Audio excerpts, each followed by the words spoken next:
Day 4. We're going to be making a whole bunch of chili, so we can can that and get that put up in the pantry, and that starts with making beans. So we're going to do that in the Instapot.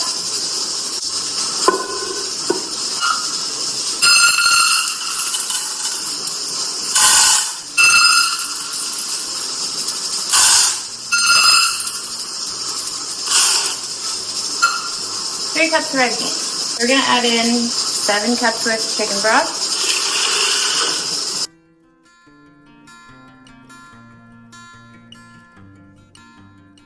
I'm going to cook this for about 30 minutes.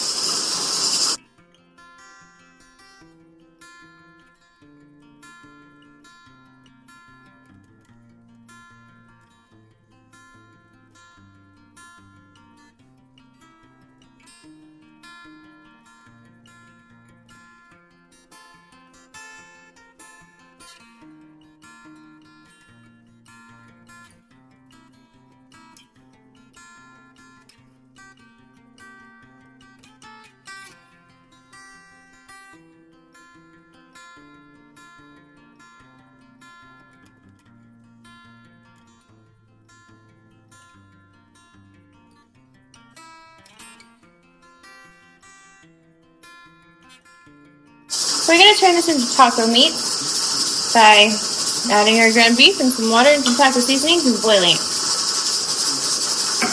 Well, you don't really boil it. You kind of bring it to a boil and then you temper it.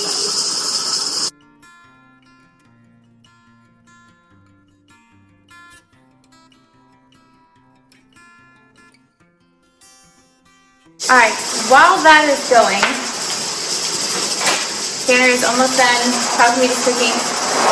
I'm going to make some buffalo chicken. We could make buffalo chicken quesadillas or whatever we might want to with those.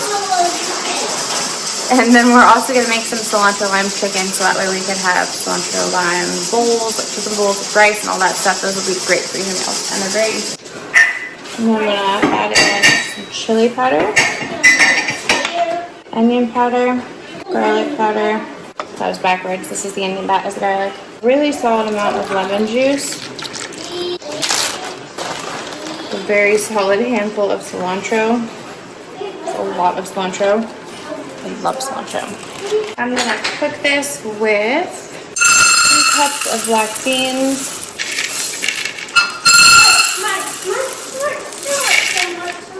And what did we do on the train? I'm gonna add on a note that says cook with 5 cups chicken broth. And this all needs to go in here. Toss it around and mix the seasonings up a little. Probably could have just put the beans in afterwards, but Hakuna Matata. What are you gonna do? What's done is done. I wouldn't need it if it would make a giant mess.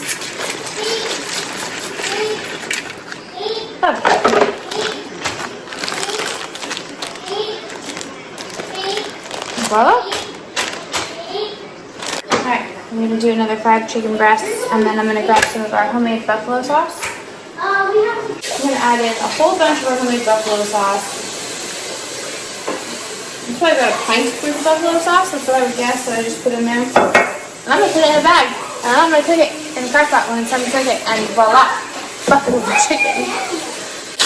If you want to dial it down a little bit, you can add 4 to 8 ounces of cream cheese in there, and it'll just kind of smooth it over, which you might do, so it's not too much for a little one.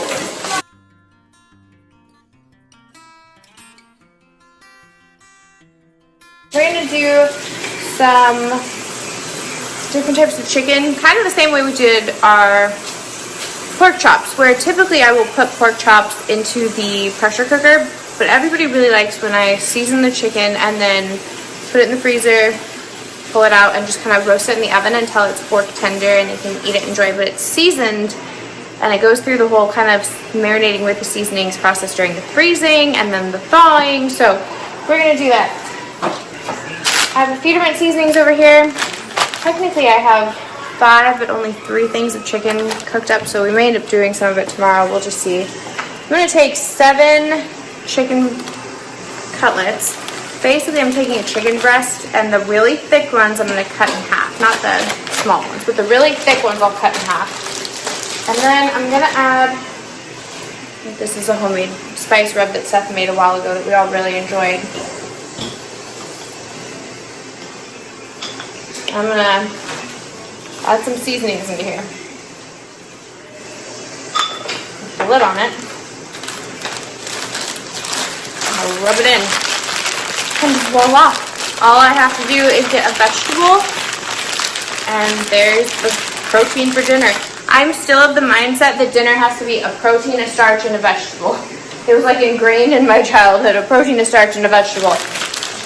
And that's just what I aim for. However, in my opinion, potatoes are a vegetable because I grow them in the ground of my garden. So they count as a vegetable to me. So sometimes it's more like a protein and a vegetable because I don't count potatoes as a starch. Protein and a potato. Two potatoes. Right. Whatever, protein, vegetable. Sounds good to me. So every time I do a big freezer meal batch, Seth is a super Tetris wizard, and he comes up with these amazing ways to fit everything that I've made into our big white freezer, because I like to use, we have 2 refrigerators, one in the house, one in the garage, and we have like a deep freezer. And I will not fit it in there in a way that is correct. I will not put it in there in a way that's reasonable. Seth gets it all in there in a way that makes sense, and it's just good. So like you don't bury all the vegetables in the bottom. Oh my gosh, that especially the meats that aren't like try to like the ones that are still like in big bulky form versus like the freezer meals that are on the top. So he handles all that. So at this point I kind of just take all the freezer meals to the table, and Seth puts it in the freezer because he's awesome that way. They're happy. We're gonna do blackened chicken next. Same way.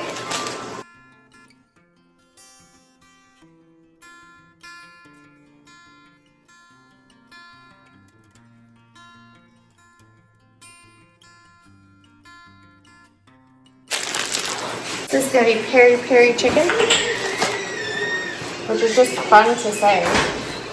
Peri-peri. It's up there. I don't know if it's really on my favorite word list. Ragamuffin is definitely on my favorite word list. Ragamuffin just makes me happy. In fact, we're planning to keep one of Cinnamon's kittens from this litter that she's gonna have, and my dream is to name it Ragamuffin.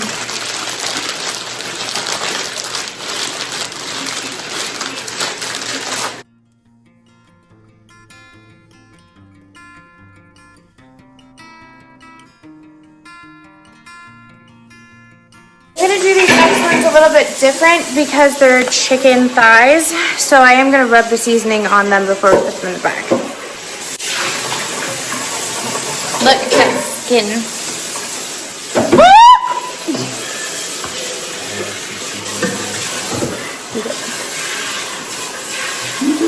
If I was just boxing you.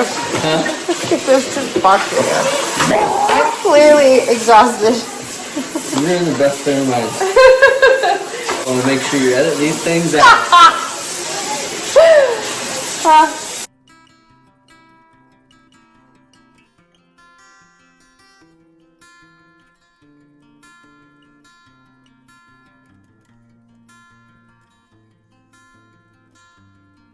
Again, all of these seasoning blends are both on the website and in a seasoning blend video. I will link it in the description of this one for you. Alright, we're gonna do lemon pepper next.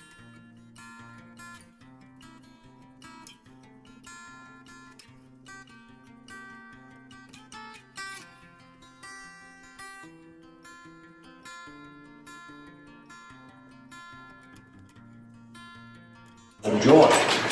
Last up, we're gonna do Old Bay chicken. And then Seth is going to demonstrate for you the fun process of making jerk chicken seasoning.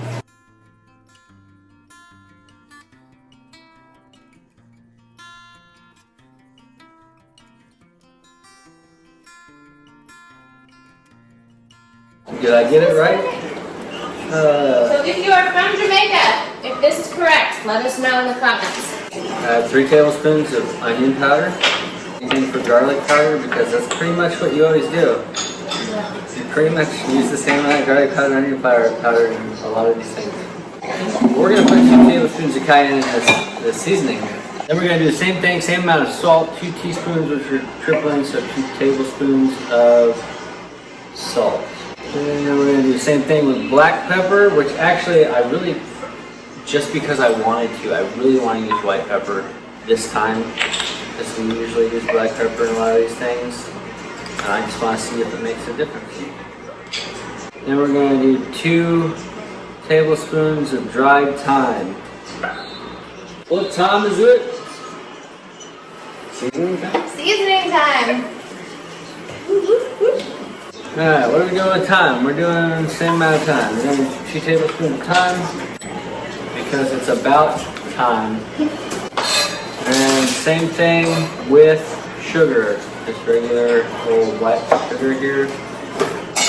And we're going to do 1 tablespoon of allspice. We're going to use 1 tablespoon of dried parsley. Parsley. Raised in the garden. So is the thyme and the cayenne. Quite a few of these things are actually raised in our garden. Not all of them, but a few. We're going to do 1 tablespoon of paprika. And whenever you have an opportunity, unless some people, don't want to, we go with the smoke. We'll do 1 1/2, and we'll just kind of eyeball half on this instead of getting a specific measurement. We're going to do 1 1/2 ground cinnamon, and I'm going to do the same thing with the nutmeg. Same thing with the cloves. So we've got ground cloves here. And then we're only going to do not quite 1 of these of cumin, because cumin is much stronger. The red pepper flakes, we're going to do about 1 1/2 of these as well. And they always remind me of a pizza place. Yes, for sure. Always. That's all there is to it. There's not a lot of 500 ingredients. It's only 499. We're going to mix this up, make it real integrated. And that, if you wanted to, that is what that looks like. you could grab out the chicken thighs, and we could put it on some chicken thighs and put it into the. How is it? That has a unique and interesting flavor. It's good. I like it a lot. Yeah, it's kind of like a. It's definitely different. I mean, because if you take a second, you can almost catch all these little hints of all the different flavors. Alright, so I'm going to be making 2 large things of chili. This is my favorite chili recipe.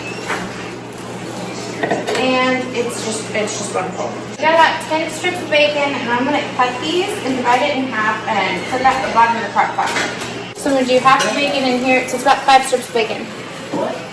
1 large white onion into each. And then I'm going to put in about 5 cloves of chopped up garlic. I'm a big garlic fan. So Seth is going to peel the skins off of the chicken thighs so we can chicken it up. because I'm such a jerk. That's what I'm doing. Jerk a chicken. With you. Where did I put my chicken tool bag? What are you talking about? I mean, the cleaning tool bag. In your cleaning tool bag. So these are dehydrated, diced green bell peppers.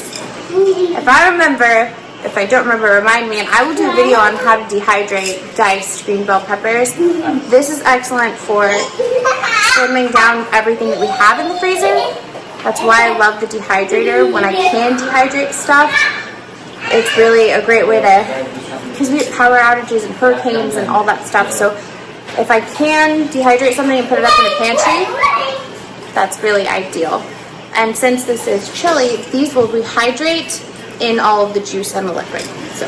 Hey, So I'm going to use a whole bowl full. I don't exactly know how much this is. Probably about 2 cups. I'm a big fan of peppers, as you guys know. So I'm so excited because chili is such a perfect use for like dehydrated green peppers, you know? Yes. I'm going to put a tablespoon of garlic into each of these. I'm going to put 2 teaspoons of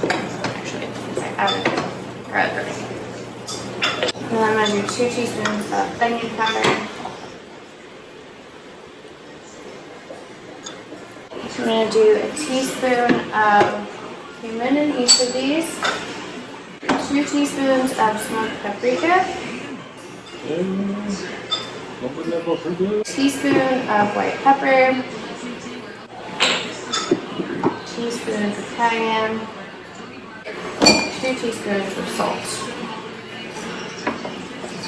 So then I have chili powder, but this is not chili powder like chili powder. This is chili powder like the chili powder that you would buy in those little packages to make homemade chili, like a chili seasoning packet. So that's what this is. So we're gonna use a good bit of this. I'm gonna put a tablespoon. I'm gonna put 2 tablespoons in each of these. And I'm going to add in about 2 tablespoons of brown sugar to each of these. About a tablespoon of Worcestershire sauce. I'm going to add in a 6-ounce little jar of tomato paste. Out of my tomato goodies, the Mexican stuff, which I hate, but talked to a lot of people. Apparently it wasn't just me who had a bad tomato year, so I don't feel so lost. So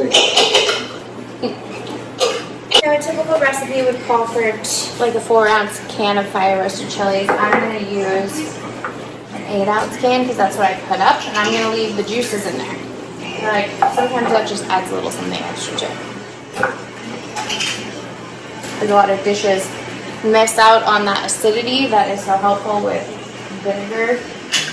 And adding a little bit can complement a dish, even if it's not meant to be super acidic in flavor. It could just help round everything out. Now, the recipe that I originally looked at when making this called for about a pound of ground beef. I just kind of eyeball it at this point. It just is what it is. Same with the red beans. I'm going to put about half in each one, and that's going to be good. Probably going to go with like 2 cups of cooked ground beef. That makes sense to me, honestly. In my mind. So I don't have any beef broth. I haven't canned any yet, but I have chicken broth coming out of my ears. So we're going to use chicken broth. I'm going to put quarts of chicken broth in each of these. And then I'm going to add some beef bouillon to it, kind of turn it into beef broth. So Seth is going to rub our jerk chicken seasoning on the top of the chicken, and then we're going to put it into the crock pot, top and bottom. So I'm going to add about a tablespoon of bouillon, beef bouillon seasoning to this, about a quart of water to this as well. I'm going to put these on low overnight, and then in the morning when I wake up, they should be good to go. I will want to go ahead and stir this every hour or so until I go to bed, just to kind of mix the tomato paste into everything, but